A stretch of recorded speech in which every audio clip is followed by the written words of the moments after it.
नमस्कार साथियों। आज प्रकृति के चितेरे कवि सुमित्रा नंदन पंत जी का जन्म दिवस है और इस अवसर पर आपसे मैं कुछ चर्चा करना चाहता हूँ। 20 मई 1900 ईस्वी को सुमित्रा नंदन पंत का जन्म उत्तराखंड के कौसानी में हुआ। इस समय कौसानी उत्तराखंड के बागेश्वर जिले के अंतर्गत आता है और मुझे शुरू से ही सुमित्रा नंदन पंत जी की कविताएं दिल को बहुत मोहक लगती हैं। उनके शब्द बहुत अच्छे लगते हैं और मेरे प्रिय कवि हैं सुमित्रा नंदन पंत जी। जहां मेरा जन्म हुआ जिस गांव में, उससे मात्र 50 किलोमीटर दूर यह स्थान पड़ता है, कौसानी। और सबसे पहले आज मैं चर्चा करूंगा उनके नाम को लेकर। आखिर क्या कारण था कि उनका नाम गुसाई दत्त से उन्होंने सुमित्रा नंदन कर लिया। आज ही मैंने अमर उजाला में एक वरिष्ठतम पत्रकार की एक लेख भी पढ़ा उनका। उसमें उन्होंने लिखा था लक्ष्मण से प्रभावित होकर उन्होंने ये नाम रख लिया था। उसमें काफ़ी हद तक सच्चाई भी है और इस बारे में मैं एक पैराग्राफ पढ़ना चाहूँगा सबसे पहले आपके सामने। उन्हीं के खुद की लिखी हुई बातों में से, जो उन्होंने 60 वर्ष एक रेखांकन के द्वारा अपना आत्मकथ्य प्रस्तुत किया था। और इस समय मेरे हाथ में है सुमित्रा नंदन पंत ग्रंथावली का 6ठा भाग मेरे हाथ में है और इसमें से हूबहू मैं पढ़ के आपको सुना रहा हूँ। पहले से सुनिएगा। कौसानी की पाठशाला में मेरा नाम गुसाई दत्त था। पिताजी ने माँ की मृत्यु के बाद मुझे एक गोस्वामी जी को सौंप दिया था, जिसके कारण मुझे भी लोग गोसाई या गुसाई कहते थे। मेरे गले में एक रुद्राक्ष भी बंधा रहता था। अल्मोड़ा आने पर अपना नाम मैंने स्वतः ही सुमित्रा नंदन रख लिया था। इस पंक्ति में ध्यान दीजिएगा। अल्मोड़ा आने पर अपना नाम मैंने स्वतः ही सुमित्रा नंदन रख लिया था। मेरे बड़े भाई ने एक बार बच्चन से कहा था कि बरेली कॉलेज में उनके किसी मित्र का नाम सुमित्रा नंदन था, जो उन्हें पत्र भी लिखा करते थे। उन्हीं के नाम से मैंने अपना नाम रखा। यानी लक्ष्मण वाली बात तो है इसमें, वो बाद में आएगी, लेकिन ये कहते हैं कि मेरे बड़े भाई ने एक बार बच्चन से कहा था कि बरेली कॉलेज में उनके किसी मित्र का नाम सुमित्रा नंदन था, जो उन्हें पत्र भी लिखा करते थे। उन्हीं के नाम से मैंने अपना नाम रखा, पर मुझे इसका बिल्कुल भी स्मरण नहीं है। मेरी माँ का नाम सरस्वती था, जिसे मैंने अपनी कल्पना में लपेटकर वाग्देवी का रूप दे दिया था। अपना नाम मैं कौसानी में भी माँ के नाम से रखना चाहता था, पर सरस्वती नंदन मुझे न जाने क्यों अच्छा नहीं लगता था। क्योंकि मैं घर में छोटा भाई था, इसलिए मेरे मन ने अपना नाम सुमित्रा नंदन रखकर संतोष प्रकट किया। लक्ष्मण जी के लिए राम से छोटे होने के कारण, यहाँ पर लक्ष्मण वाली बात आई है, ध्यान से सुनिएगा। लक्ष्मण जी के लिए राम से छोटे होने के कारण छुटपन में मेरी कुछ ऐसी धारणा थी कि वह बड़े ही सुंदर और सुकुमार थे। उनका लालन पालन बड़े प्यार से हुआ था और सबसे विचित्र बात यह थी कि तब मेरे मन में न जाने कैसे यह बात जम गई थी कि मैं सुकुमार नाथ मन योगू, लक्ष्मण जी ने कहा है। स्वर्णधुरी में लक्ष्मण के प्रति शीर्षक एक कविता है। उसमें भी मैंने उन्हें मेरे मन के मानव लक्ष्मण कहा है। अपने व्यक्तित्व का छुटपन में मैंने उनके साथ तादात्म्य कर लिया था, यानी तादात्म्य स्थापित कर लिया लक्ष्मण के साथ। यह भी मेरी समझ में मेरा अपने लिए सुमित्रा नंदन नाम चुनने का कारण रहा है। पीछे जब मैं कभी स्कूल के लड़कों से डरता था, तो मुझे विश्वास रहता था कि मेरा कोई कुछ नहीं कर सकता। लक्ष्मण जी उन्हें अपने तीर से गिरा देंगे। यानी लक्ष्मण जी से बहुत प्रभावित थे रामायण के इस पात्र से। और मैं धन्यवाद व्यक्त करूंगा, जो अखबार मैंने आज पढ़ा था, अमर उजाला उसका नाम, और उसमें एक पत्रकार जिन्होंने ये लेख लिखा, बहुत अच्छा लेख लक्ष्मण पर लिखा, लेकिन ये उसकी डिटेल्स मैंने आपको दी हैं, किस तरह से उन्होंने ये खुद लिखा है 60 वर्ष एक रेखांकन के अंतर्गत। साथियों, सुमित्रा नंदन जी के जो जीवन था उनका, उनके जीवन ने मुझे कई बार प्रेरित किया है और कुछ और बातें, मज़ेदार बातें उनके जीवन के बारे में मैं बताऊंगा। उन्होंने लिखा है, छठी कक्षा में मैंने जाड़े की 2-2.5 महीने की छुट्टियों में हार नामक एक खिलौना उपन्यास लिख डाला।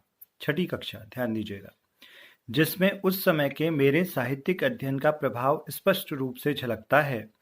कविता का प्रयोग सर्वप्रथम मैंने पत्र लिखने के रूप में किया था। अपनी बहन से अपने छंदबद्ध पत्रों की प्रशंसा सुनकर मैं बड़ा प्रोत्साहित होता था। एक का विषय, जब उन्होंने कुछ रेखता छंद लिखे, शुरू में जब कविताएं लिखनी शुरू की, तो एक का विषय बागेश्वर का मेला था, जहां मैं अपनी दादी के साथ गया था। दूसरी कविता वकीलों के धनलोभी स्वभाव पर थी। उन दिनों बड़े भाई के एक वकील मित्र कुछ समय के लिए कौसानी शिकार खेलने आए थे और साधु संतों, योगियों का प्रभाव अल्मोड़ा में भी मेरे ऊपर ज्यों का त्यों पड़ा। एक बार मैं एक लंबे गोरे घुंघराले केशों वाले साधु के सुंदर रूप, मधुर स्वभाव तथा विद्वतापूर्ण भाषणों से प्रभावित होकर, उनकी ओर आकर्षित होकर स्कूल की पढ़ाई छोड़कर उनके साथ जाने को तैयार हो गया था। जब भाई को यह बात मालूम हुई तो उन्होंने साधु जी को न जाने क्या समझाया बुझाया कि वह एक दिन भाई के पास मेरे लिए एक सुंदर तार की कंघी उपहार स्वरूप छोड़कर चुपचाप कहीं चले गए। और ऐसी बहुत सारी बातें हमारे सामने आएंगी। इनकी जो शुरुआत की कविताएं सुमित्रा नंदन जी की थी, गिरजे का घंटा, और उसके अलावा कागज़ के फूल, तंबाकू का धुआं, उन्हीं दिनों लिखी गई थी। गिरजे का घंटा जो है, यह घंटा शीर्षक से छपी है आधुनिक कवि भाग 2 में। इसकी कुछ पंक्तियां मैं सुनाना चाहूँगा, ध्यान दीजिएगा, सुनिएगा, आनंद लीजिएगा। नभ की उस नीली चुप्पी पर घंटा है एक टंगा सुंदर।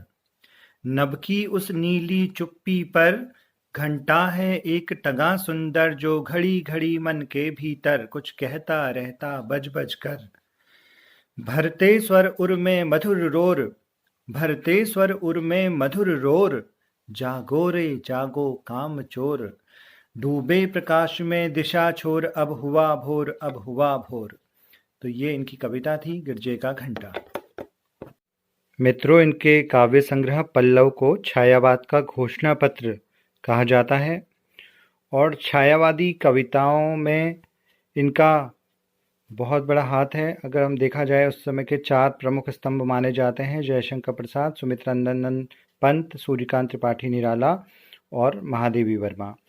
छायावाद के बाद ये प्रगतिवाद की ओर गए और उसके बाद फिर अंतश्चेतनावादी धारा भी इनमें देखने को मिलती है, क्योंकि ये अरविंद घोष के प्रभाव में भी आ गए थे। उसके बाद मानवतावादी धारा भी मिलती है, रविंद्रनाथ टैगोर के प्रभाव में आने के कारण।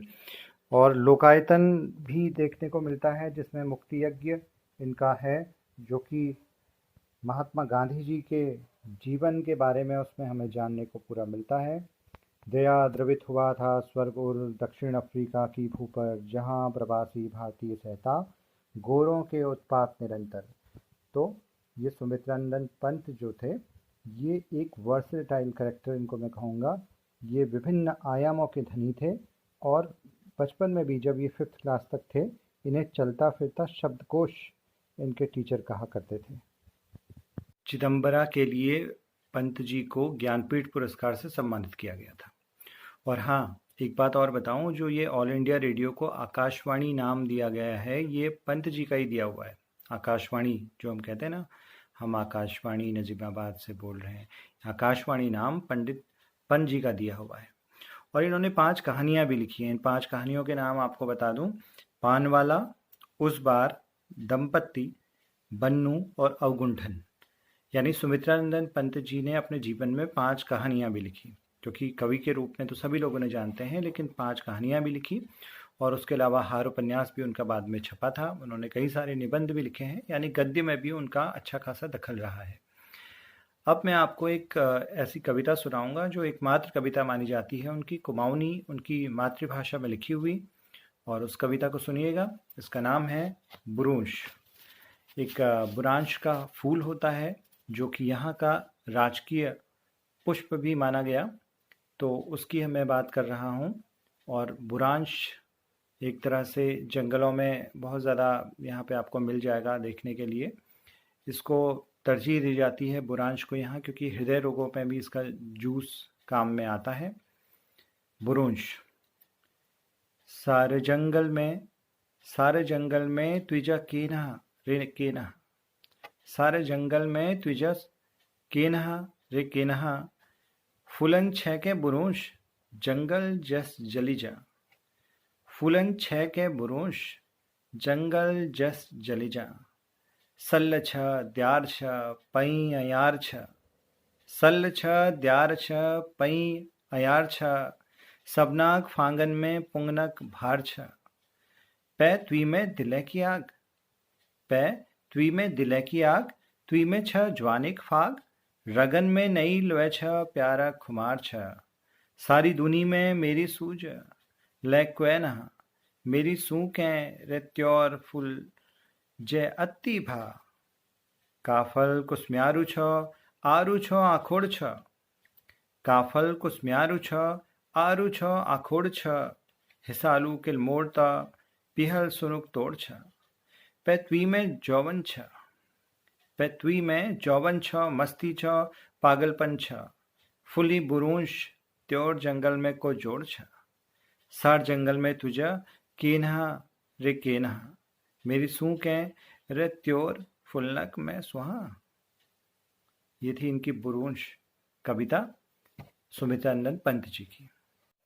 तो मित्रों, उत्तरांचल के यानी हमारे प्रदेश के जो राज्य वृक्ष बुरांश के बारे में आपने कविता सुनी, और बुरांश के बारे में उनकी एकमात्र मातृभाषा में कविता है। अब वह कविताएं आपको सुनाने जा रहा हूं जो उन्होंने मृत्यु से कुछ पहले यानी दिसंबर 1977 में लिखी थी। उसमें से बल्कि एक कविता अधूरी भी रह गई है। ये बिल्कुल आखिरी क्षणों की कविताएं हैं, जब सुमित्रानंद पंत ने लगभग 77 साल के जब वो थे और उनकी मृत्यु होने वाली थी, उससे जस्ट पहले उस समय वो लिख रहे थे कविताएं। एक कविता अधूरी भी रह गई, वो कविताएं सुनाने जा रहा हूँ। विशेष कविताएं हैं और आपके लिए खास कर लेके आया हूँ, सुनिएगा ध्यान से। हाय हाय कविता प्यास बुझा सकती, हाय कविता प्यास बुझा सकती, संस्कृति यदि भूख मिटा सकती, संस्कृति यदि भूख मिटा सकती, कितना अच्छा होता, कितना अच्छा होता। यह अधूरा विकास है, यह अधूरा विकास है, ऊपर ही ऊपर, ऊपर ही ऊपर, नीचे का स्वर्ग निराश है, सदियों का खंडहर। उसे अंधेरा ही रहने दिया, अंधेरा ही रहने दिया, बहुत बुरा किया। आज धरती के अंधकार को नई दृष्टि मिल गई है, आज धरती के अंधकार को नई दृष्टि मिल गई है, जिससे पुरानी संस्कृति की नींव हिल गई है, जिससे पुरानी संस्कृति की नींव हिल गई है। ऊपर से नीचे, नीचे से ऊपर, एक ही प्रकाश अब बहता निरंतर। दृष्टि व्यापक हो गई, जघन्यता नहीं रह गई, एक ही सत्य के प्रतीक हैं कीचड़ और कमल, दोनों ही परम उज्ज्वल, परम निर्मल। जीवन कृतार्थ हो, सत्य चरितार्थ हो। ये उनकी अंतिम समय की कविता है। और एक कविता जो उनकी अधूरी रह गई, अपूर्ण रह गई, वो भी सुनाना चाहूँगा। यानी अंतिम क्षणों में जब वो इस कविता को लिख रहे थे, उसके बाद विधाता ने हमें छीन लिया, उनको हमसे छीन लिया, हमसे दूर हो गए पंत जी 1977 में। तो ये कविता सुनिएगा ध्यान से। कैसा जीवन जिया, कैसा जीवन जिया, न जाने पिछली पीढ़ियों ने, कैसा जीवन जिया, न जाने पिछली पीढ़ियों ने। स्त्री को उन्होंने शैया ही में पहचाना, स्त्री को उन्होंने शैया ही में पहचाना। उसका दूसरा रूप ही उन्होंने नहीं जाना। माँ बाप ने अंगूठा थमवा दिया, दोनों को पड़ा निभाना। अब हम कुंवारी कन्याएं हैं, किशोरी नव यौवनाएं हैं।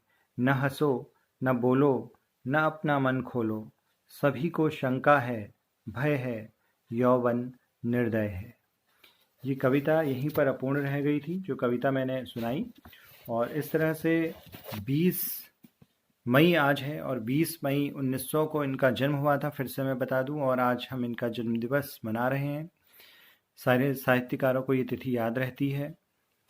और दूसरा, जब मैंने एमए किया था तो एक मेरा विशेष प्रश्न पत्र उसमें लेना पड़ता है, एक कवि लेने पड़ते हैं या कोई लेखक लेने पड़ते हैं। मेरा ये विशेष प्रश्न पत्र सुमित्रानंदन पंत जी पर ही था। तो इनके बारे में मैंने लगभग सारी इनकी किताबें पढ़ी हैं, जितनी भी इन्होंने लिखी, जितनी भी कविताओं की किताबें, कविता संग्रह इनके हैं, कहानियाँ हैं, निबंध हैं, समस्त साहित्य मैंने इनका अध्ययन किया है। और उसके अलावा इन पर जो समीक्षाएं लिखी गई उनका भी मैंने अध्ययन किया है। तो उसके उसके अनुसार मैं आपको बता सकता हूँ कि ज़रूर इनको पढ़िएगा जब आपको समय मिले। इन्होंने कई सारे व्यक्तित्वों के बारे में लिखा है, इन्होंने संस्मरण लिखे हैं बहुत सारे, तो पढ़ने में बिल्कुल मज़ा ही आ जाता है। और अपने बारे में 60 वर्ष एक रेखांकन में अपने बारे में भी लिखा है, उसको भी मैं पढ़ता हूँ, आप भी पढ़िएगा उसको। उसके अलावा इन्हें सोवियत लैंड नेहरू पुरस्कार लोकायतन पर मिला था 1965 में।